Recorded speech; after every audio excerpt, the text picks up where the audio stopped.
friends, welcome back to my channel, MBC Lifestyles Diary.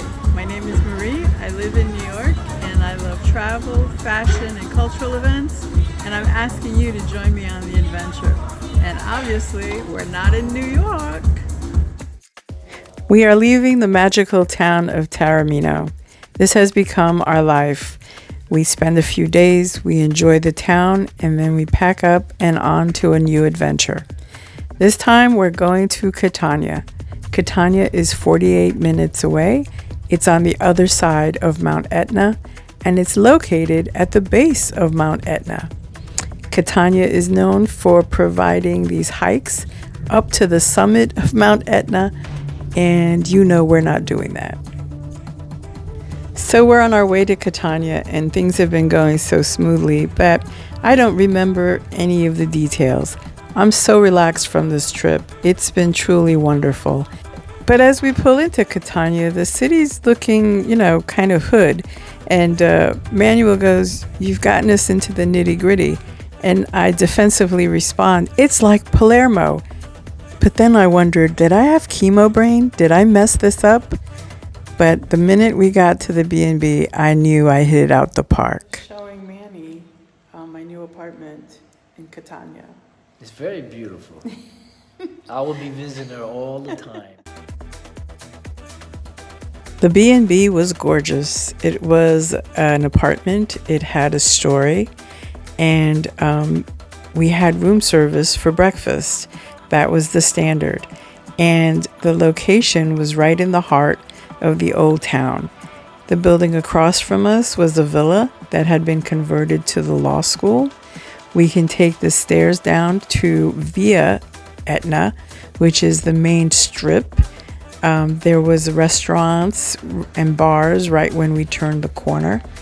And everything about Catania in the old town is dense. So everything is closely located and there's a lot. And so walking is easy and you're hitting all the main sites. Here is Via Etna, and as you can see, it's a broad boulevard. There are lots of shops and restaurants, but we're walking around during siesta, so things aren't open yet.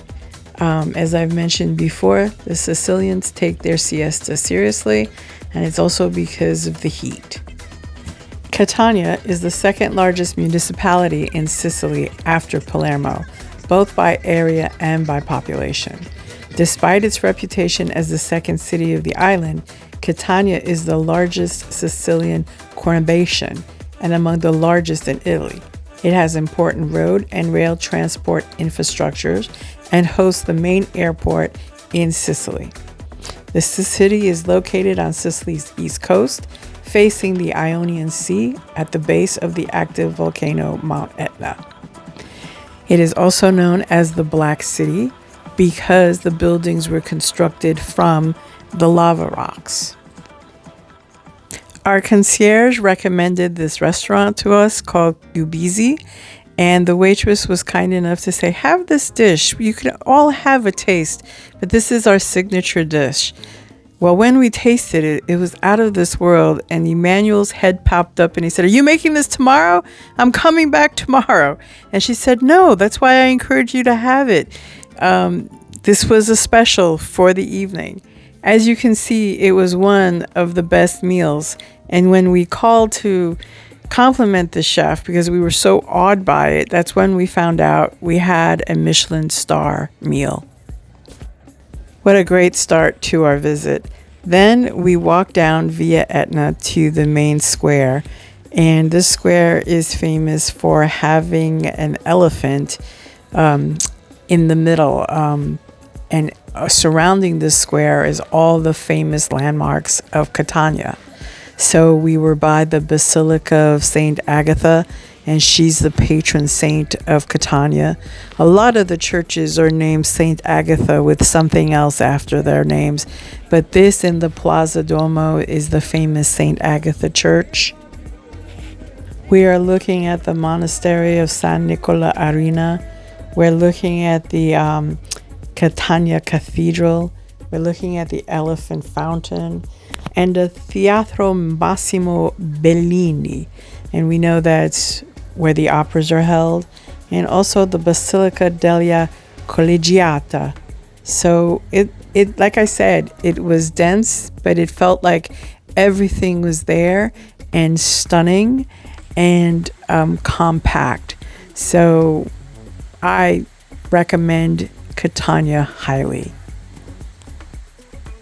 Catania was founded in the 8th century BC by Chaldean Greeks in Magna Graecia. The city has weathered multiple geological catastrophes. It was almost completely destroyed by a catastrophic earthquake in 1169. A major eruption and lava flow from nearby Mount Etna nearly swamped the city in 1669, and it suffered severe devastation from the 1693 Sicily earthquake. Also, I might add, in August of 2024, the Mount Etna erupted and closed the Catania airport. So by this point, I'm feeling like I am just as reckless as the Sicilians. And I keep thinking of my mom's quote, "Go where you will, die where you must." And you must recognize by now we're on the hop on, hop off bus. And this takes you out of the old town or the city center, and it takes you to the greater parts of the municipality, and you pass the Castle Ursino, and you're looking at the black rocks hang off the sides in the Ionic Sea. It's incredibly beautiful, and the vibe is completely different. I feel like this is more of the party atmosphere because of the beaches and the water and the restaurants and the bars. And even some parts look like San Juan, Puerto Rico to me, this part in particular. And I guess that is the Spanish influence that is all over Sicily. There's beach clubs. The other thing about Catania is it's a university town. So not only were we by the law school, but there's different universities scattered about, and that adds the vibrancy of youth to this area.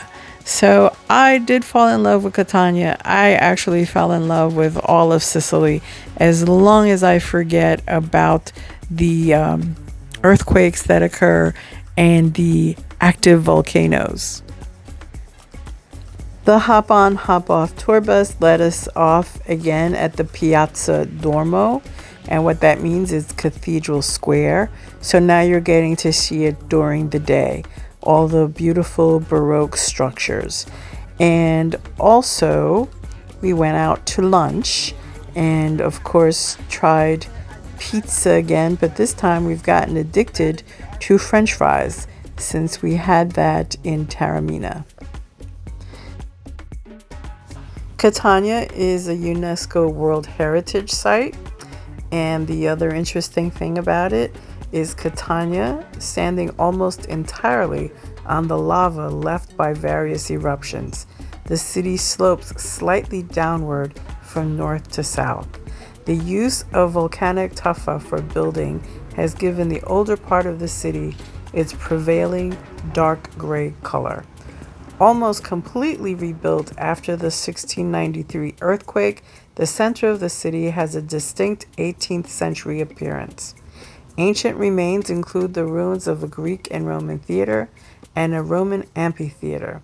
It contains basilicas, baths, and aqueducts. I went back to my room at the Palazzo de Saramai, and the guys went to the church that's a block and a half away from us to pray for me. Yes, they did. Please let us eat oysters, they prayed. But they went up to this church and they were able to go to the rooftop and see a magnificent view of the city, and also see the rooftop of the other basilica, the Basilica of Catania. So this was a wonderful experience for them. They went into the bell tower. They got to ring the bell, and just be in wonder and awe at this beautiful city with all these churches in close proximity. From the rooftop, they saw the center of modern civic life, the Duomo Plaza, surrounded by 18th century palaces and opening onto wide streets.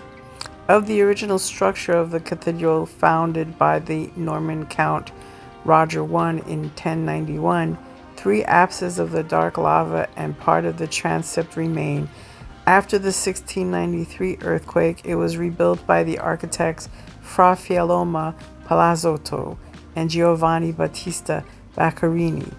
The cathedral contains relics of St. Agatha and the tomb of the composer Vincenzo Bellini.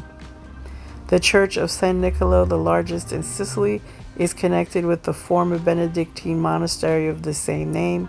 It was begun in the 14th century and completed in the 17th century. The university, the first in Sicily, was founded in 1434 by Alfonso of Aragon, and its library possesses a number of important medieval manuscripts. Other notable landmarks include the Baroque Church of St. Agatha, the Town Hall by Vaccarini, the Elephant Fountain in the Duomo Piazza, and the Collegiate or Royal Chapel, the Astronomical Observatory, and the birthplace of Vincenzo Bellini, now a museum. So the inhabitants of Catania have been fighting against this volcano. It's been active for a very long time. Between 1669 and 1900, 26 more eruptions were reported. The eruption of 1852 to 53 flattened large stands of timber and nearly destroyed the town of Zaffarina. Mount Etna's activity was almost continuous in the decade following 1971, and in 1983 an eruption that lasted 4 months prompted authorities to explode dynamite in an attempt to divert the lava flows. The final major eruptions of the 20th century occurred in 1986 and in 1999. And these streets that you're looking at in the evening, they're filled with tables and chairs and open doors to different restaurants. It's very vibrant. So don't be misled by the siesta hours as we walk through the streets. This town is hopping.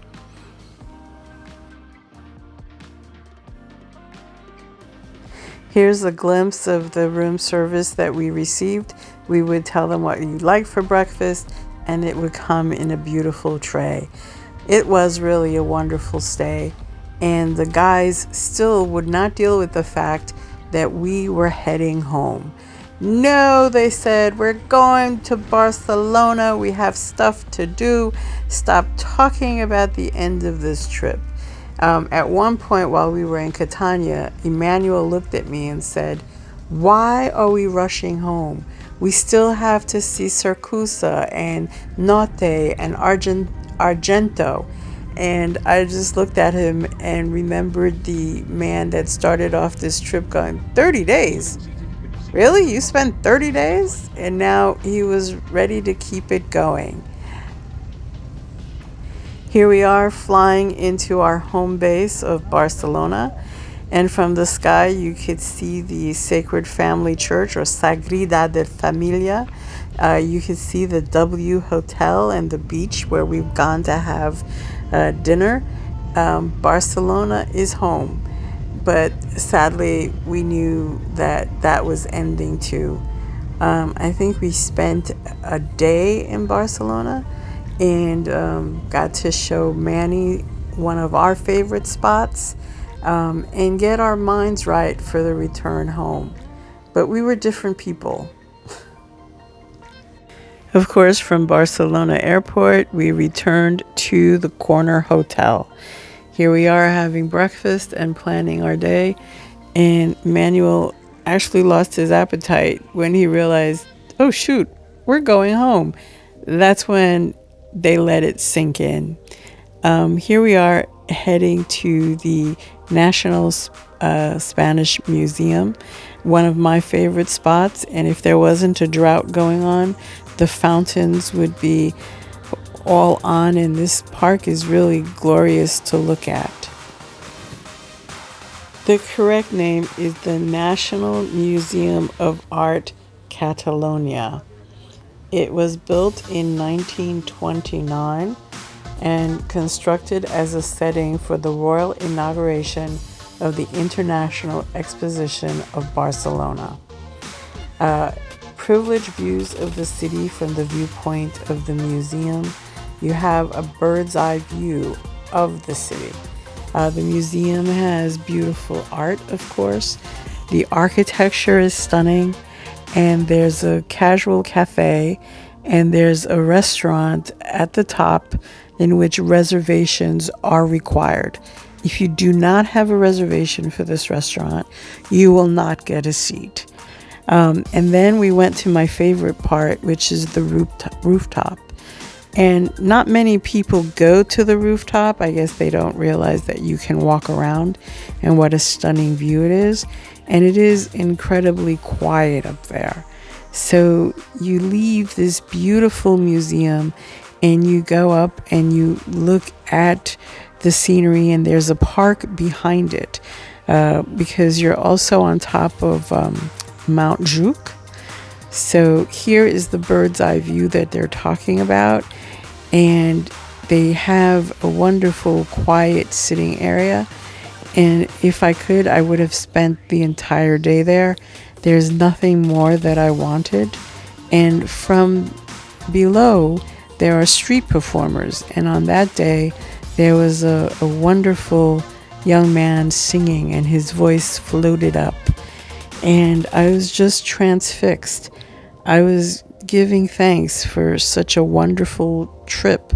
And I was remembering how I started this journey and how it's ending. And if you've watched all the episodes, I hope you noticed how things changed for us.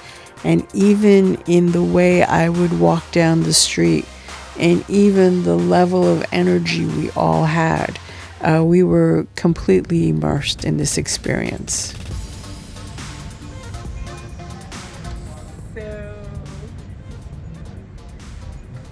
So here I am on the rooftop of the National Museum of Spain, and it's breathtaking. So I had to bring my cousin Manny to see this spectacular view of Barcelona. We're taking the escalator down through the park to go home. But I love that. I love that they put an escalator in the park. And what I was missing was the sounds of the fountains, because there's a lot of water. And in front of the museum, there's a fountain that looks like a waterfall. It's stunning. I hope the drought ends soon. And I hope that when you go, you get to see this spectacular place.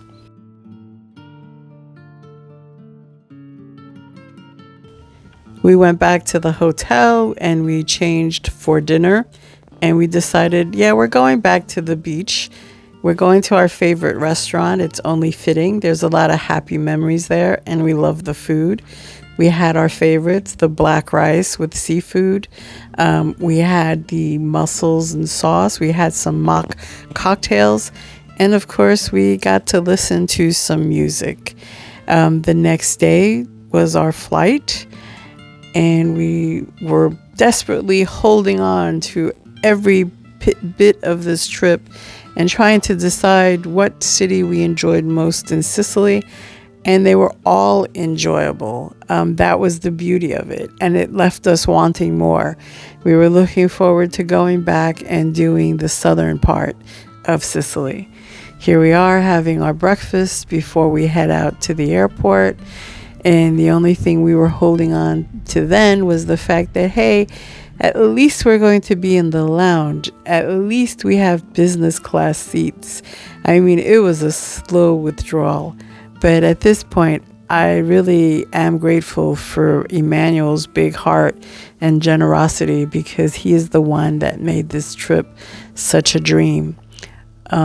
here we are at the lounge and, still luxuriating in all that we've experienced. And I was sitting there thinking about, this is really nice. Unfortunately, the next trip I'll be fighting for my life in economy. But for now, I'm going to enjoy this and feel the slow letdown of a trip ending. It really was beautiful. I can understand why people fall in love with Sicily. And all the Sicilians were telling us that next year in 2025, there will be direct flights from New York to Catania. So that works out perfectly. If you enjoyed this, please give me a thumbs up. Remember to like, subscribe, and share, and leave a comment.